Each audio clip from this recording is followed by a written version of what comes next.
Welcome back to the Empowered to Lead podcast. I'm so glad that you're here. And today we are talking to Becky Palmer, who is a clinician and also has her own podcast and trainings that are happening. And so I'm so excited just to chat with you, Becky, and to hear about some of the passions that you have around ethical and legal ways for us to operate as therapists, and then how that turns into with group practice owners having responsibility as well in there. So we met on a cruise.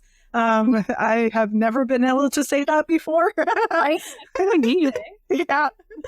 And just really impressed with you and just your passion for helping therapists do their job well, and have been following along with your journey.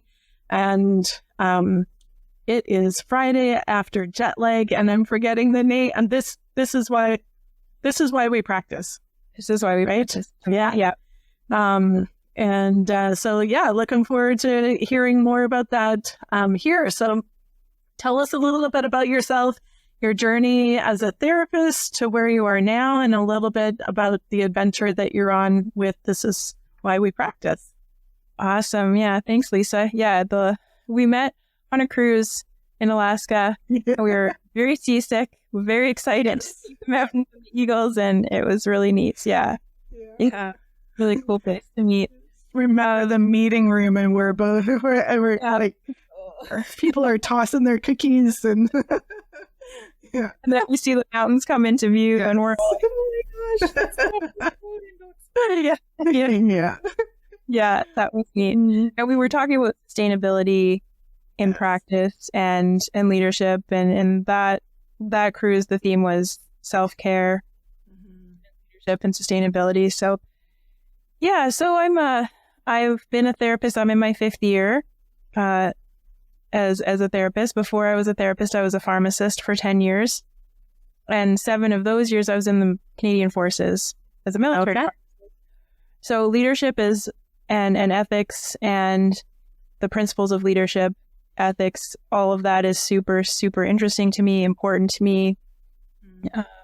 And I think it's exactly what makes things sustainable, is by living off of these codes and ethics that have been tried and tested over time and lead to more positive results. Like, that's the whole point of all of ethics, is that we do no harm.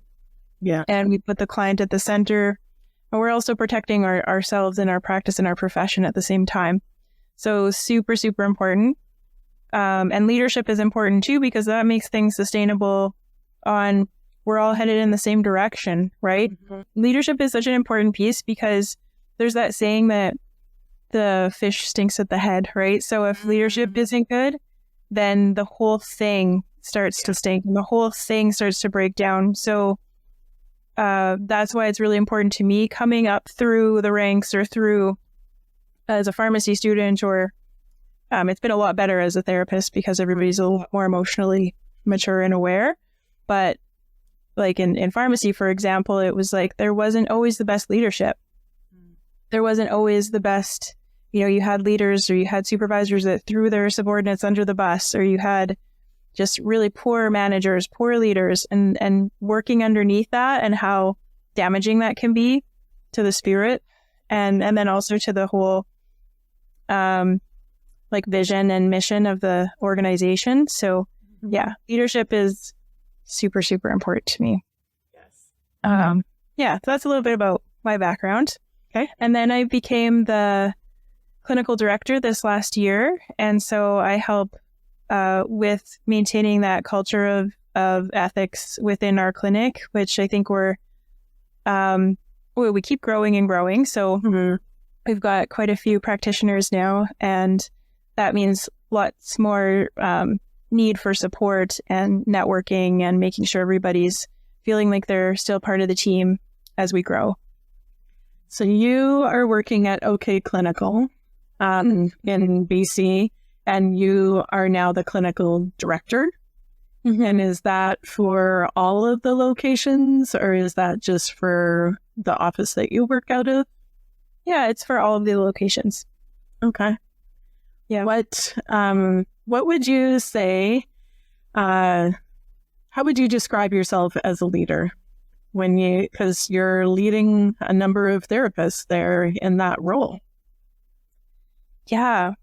So I'm very much like I'm treating people how I would like to be treated. So whether we're working through something tricky like a complaint, I would like to be treated with lots of empathy and understanding that there's multiple sides of the story. Whether we're working through supervision, I don't supervise the clinicians, but I do have students supervised. So just really, as a learner, as somebody who stumbles and makes mistakes too, as somebody who's figuring things out as we go, we all want to be treated with dignity and respect. And so that's a big part of my leadership. And then also that we are collaborative. So we come together I like when people come to me with already, they've started thinking out kind of what the solution would be. And then we can add the different parts from our different perspectives and make a plan collaboratively. So it's less of like this power dynamic of like, I figure out the solution and we do it. It's more so let's figure out the solution together.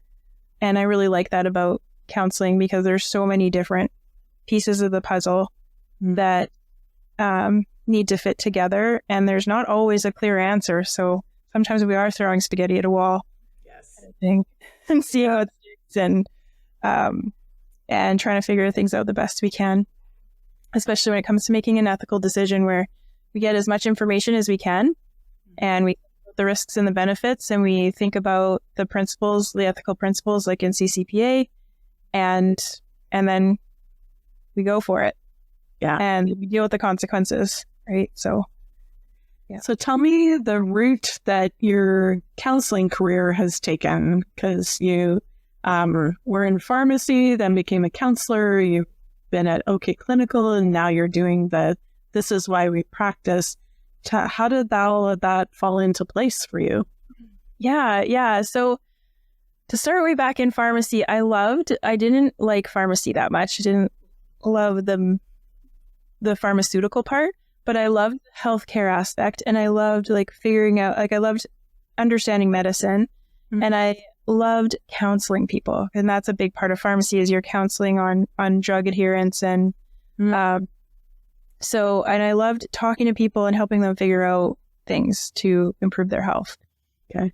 And so for a while I had a business as a health coach, and as I was also a pharmacist. And then I moved into doing my master's degree and was like, I'm just going to go full bore doing counseling all the time. Okay. And so I already had a lot of experience though in counseling and in coaching. And so I dove right into counseling with quite a bit of experience. So even though I'm technically just in my 5th year, I feel like I brought a lot of life experience into hitting the ground with it.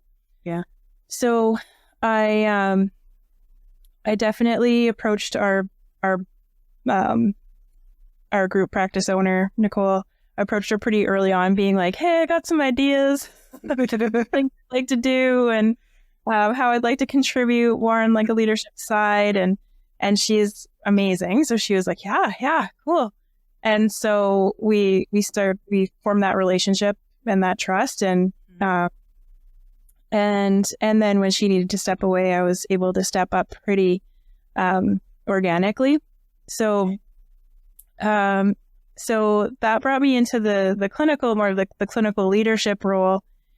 And we had already been making courses, and I had these learning gaps and I couldn't find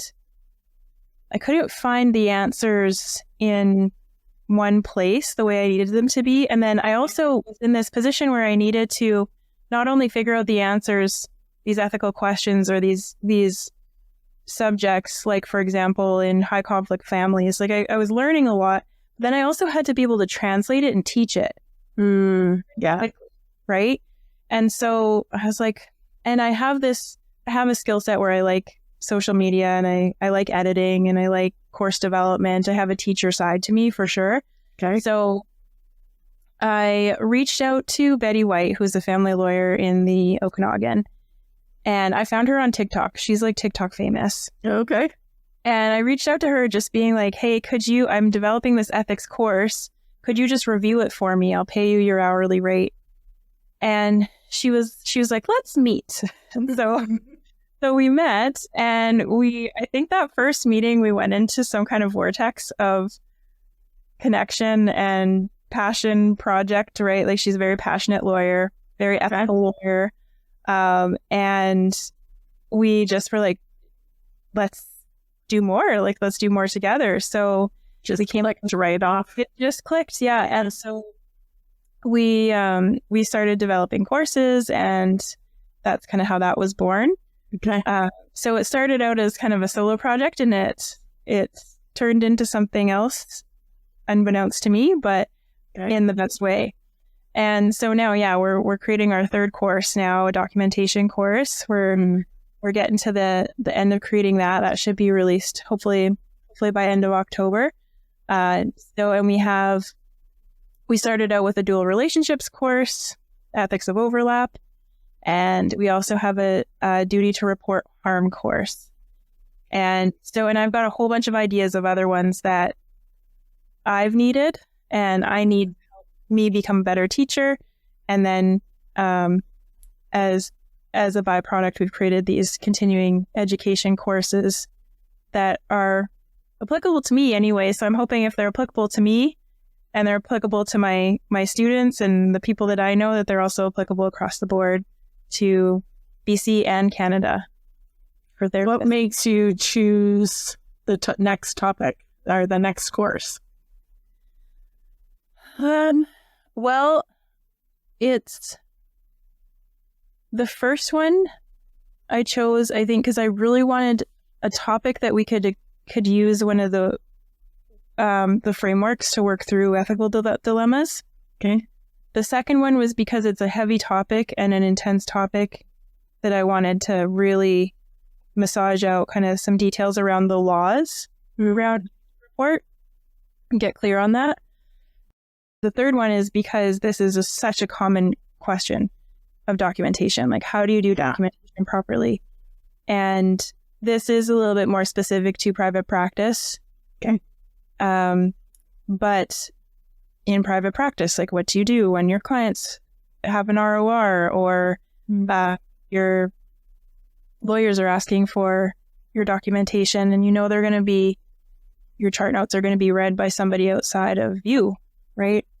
Okay. So that kept on coming up too in our practice, and we've developed new ROR procedures and policies and fairly recently. So, and then always the new clinicians and the interns always have questions about documentation. So yeah, it's like I said, like that element of me learning and pulling all my learning together, and then needing to teach it right away. So that creates a course pretty organically. Okay.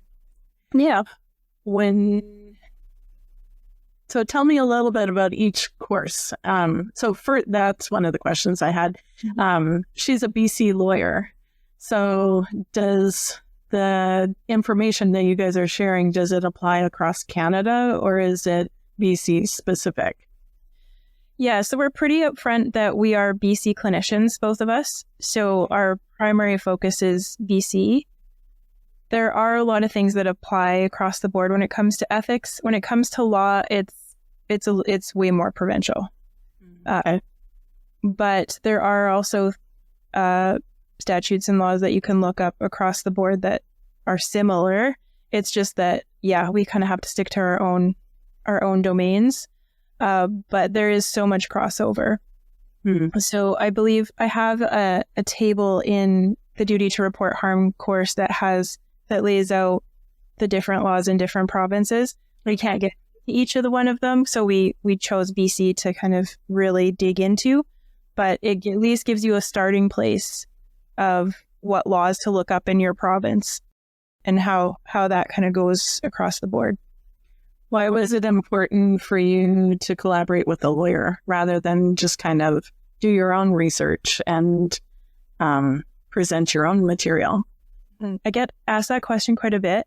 And it's to me it felt self-evident. So it's interesting to me that I'm getting asked that question over and over. To me, it's demystifying that process, because when it comes to ethics, what we worry about with ethics, one of the things we worry about with ethics, like the primary thing is doing no harm to our clients and doing the best by them. But then there's this element of self-protection as well. And what happens when ethics go really badly is that the law is involved, right? Like, so, or in high conflict divorces. So Betti is a family lawyer. Okay. So she works a lot with divorces and separations and has good knowledge of that area. So it's interesting to me to demystify the legal system and law, because there is that overlap with ethics. Yeah. So that it doesn't feel so scary. And it reminds me a little bit about being a pharmacist and working with doctors. So if you don't work with doctors, you can kind of have an idea of that they're scary, or they've got big egos, and they're kind of seen in a society way as being kind of at the top of the pyramid, and like you don't argue with a doctor kind of thing, like oh, a doctor. But when you work with them, you realize that they're just people, and they've got their strengths and they've got their weaknesses, and so there's like this demystifying of law that's the same of it, like really learning about it and being in relationship to it makes it less scary. Yeah. Same with like part work too. Like it's the same kind of thing, like demystify it, get into relationship with it, learn that it's just a protective part of a thing, and then we can deal with it, and then it doesn't feel overwhelming. Yeah. Like the more you know about, or you know that you're getting factual information, then when you make those ethical decisions, it's like so many times we are scared of what a lawyer might say or the courts might say. And so here you've got it kind of from the horse's mouth of like, so you can be proactive rather than scared and reactive. That's exactly it. Yeah, that's exactly it. So for example, in the duty to report harm course, she goes over the definition of imminent risk. What does that mean? Like, what does that mean? Yeah. Right? Because we learn what it means to us as clinicians, but what does it mean in a law context? So things like that, where it's interesting to have these different perspectives. And to me, the law is relevant because the law is where we would get into hot water, so to speak, or what we need to have an understanding of it. And if you're working with families and you're working with high conflict, or you're working with divorce, separation, then you want to have a good understanding of what people are going through too. Yeah. So, yeah. So this podcast is primarily for mental health group practice owners. How would you suggest a group practice owner can use this material, or to follow you, and how would they use that in supporting their team? Yeah, so it's a good resource for ethical continuing education, and then also to have that groundwork to be able to pass on the information, whether you're learning the information and then passing it on verbally, or you've just got that foundation to pass it down if you're asked questions, or directing them directly to take the courses as well. So that would be, it's a resource for the ethical education piece, which RCC doesn't specifically, like BCACC right now doesn't specifically have an ethical category for our continuing education credits, but social work does. They have at least three per cycle have to be ethics related. Okay. So this is a resource, a hub for ethics related CE. And then it's also a direction you can point either interns, new grads, or even yourself as seasoned clinicians to get a refresher, to be able to have the language to teach, right? Because we can know we can know how to drive a standard, but to teach it is a different ballgame, right? Yeah. So sometimes you need that, even if it does feel a little bit more base level, or you already know the stuff, you need it put into a context or a framework in order to be able to teach it at a more beginner level. So it can be for that too. Yeah. One of the things, as you were just talking, a lot of group practice owners now, the structure that they have is that they are bringing on students and with the hopes that that feeds into joining their team. And I think a lot of that brings a lot of responsibility. Not all programs have a really robust ethical program or really teaching you how to be a therapist on the ground kind of thing. And so a lot of group practice owners, we have had to create our own program of what kind of training do we want them to have? And how do I want them to behave if they're a representative of my business kind of thing? So it sounds like these courses could feed in quite well for students. So I know that's your focus, is working with students. Is there a difference in the ethics, whether you're a student or you're a graduate and you've been doing this for a while? Would you say there's nuances there? Because sometimes I think we've been practicing for a long time and I know all this, right? So that's just for new people who are getting their feet wet.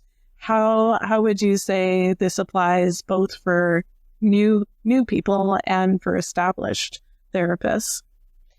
Yeah. I think the whole idea around continuing education is sometimes it's about learning new information and sometimes it's a refresher, right? So we all can use refreshers around ethics, because I know for me, I got one class in ethics, right?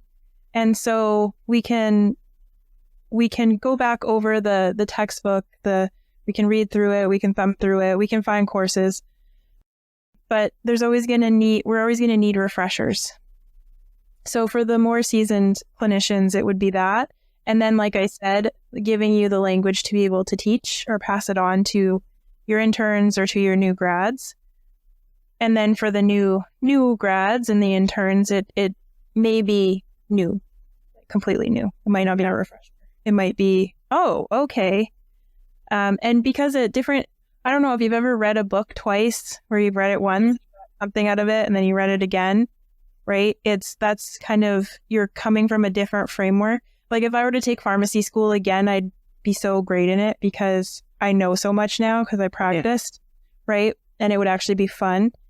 So, right, it wasn't fun at the time though, because it was like they said to us all the time, it's like you're being fed through a fire hose here of knowledge. And every midterm was like this much of notes.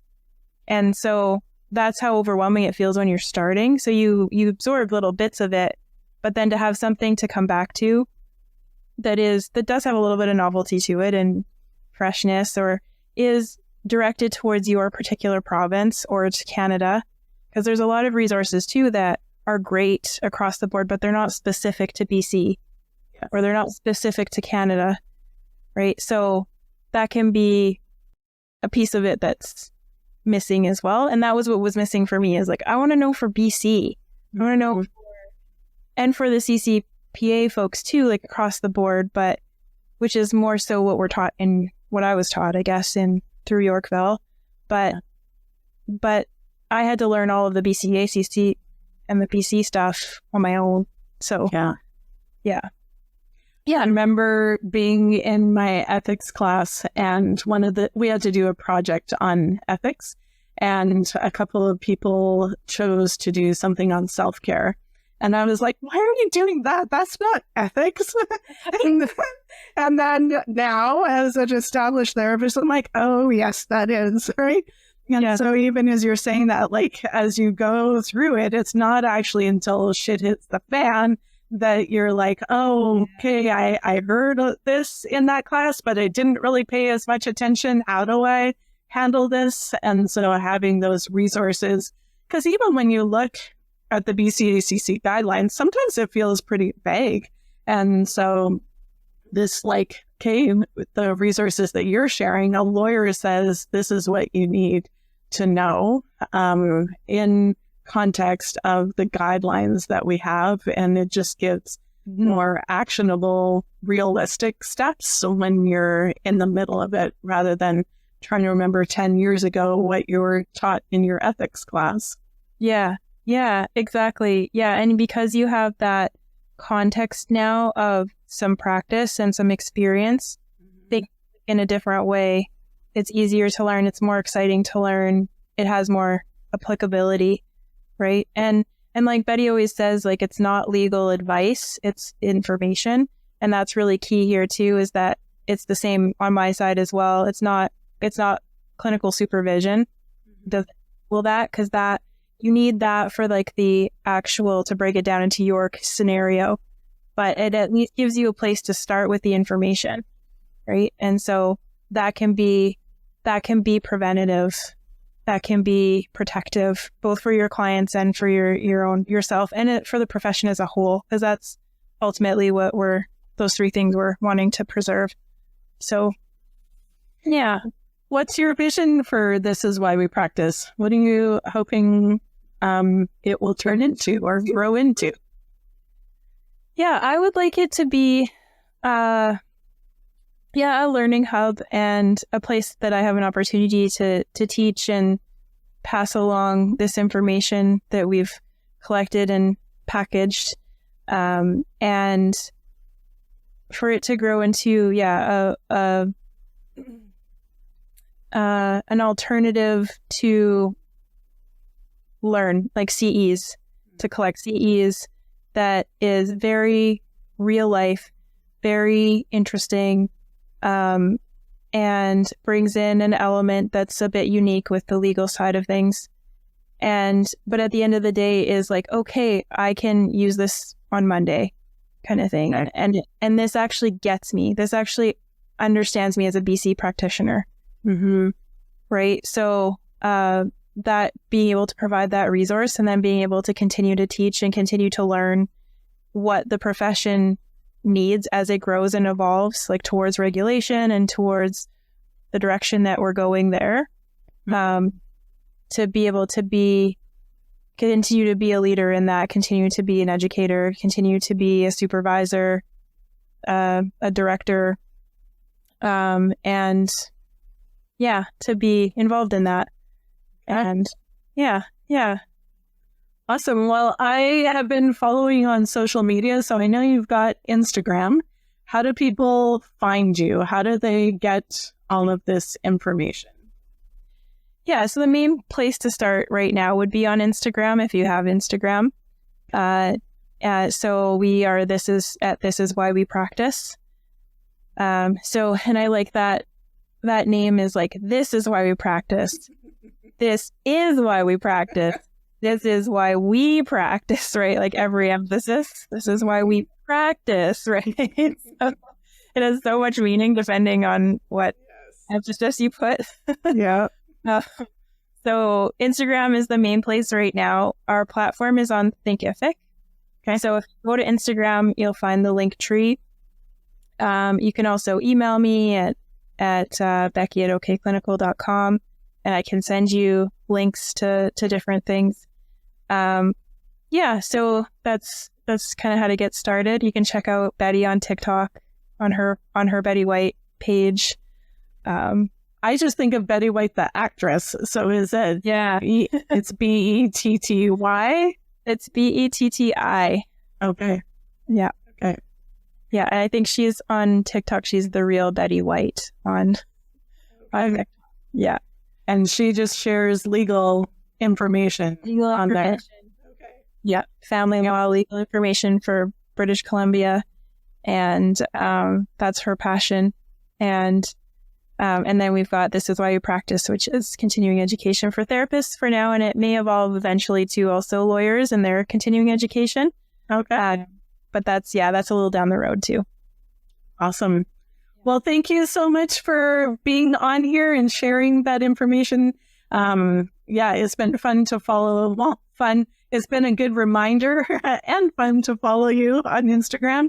And just to have these resources primarily for BC group practice owners, but I think all continuing education and learning with the ethics side of things can be translated across the country. It just might be like, hey, I heard this or I took this course.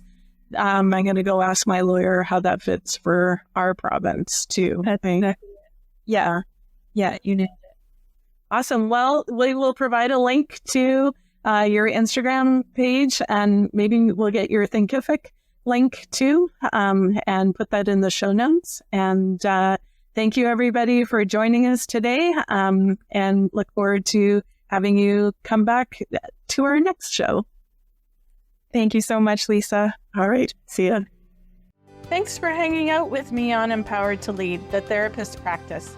If you're ready for deeper support, I'd love to see you inside the Group Practice Connection, my monthly membership where Canadian therapists like you get coaching, community, and the tools to build a business that actually supports your life. You can check it out at grouppracticenetwork.ca. We're building something great here, and I'm so glad you're a part of it. This is Michelle Abraham, and we are honored to have Lisa Catallo's Empowered to Lead podcast on our High Vibe Podcast Network. For more shows like hers and to grab your free gift from the gift fold, head on over to highvibepodcastnetwork.com.